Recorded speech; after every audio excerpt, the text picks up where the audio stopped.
Hey there, my name is Adam Allure, and today I'm going to show you how to do a recording in Wavve Boating.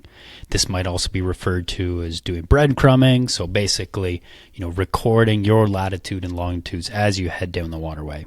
It's very simple and easy to execute here in Wavve. All you need to do is tap the quick access navigation button that's in the bottom right, that dark blue button, and you will see start recording at the bottom of that list. I'm going to tap that.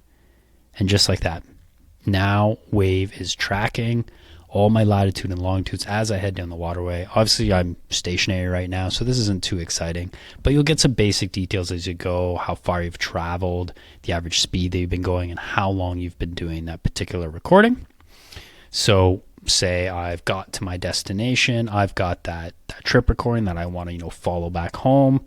I'm going to open that up, that little up arrow there. I'm going to end recording. And just like that, it is now saved. And now you will find that in your routes list at the bottom there. So just tap that. You'll see the recordings that you've taken, and you can load those up and use them at a later time. That's it. If there's any questions, please reach out to our team at community@wavveboating.com, and we'll be happy to help you out. Have a wonderful day.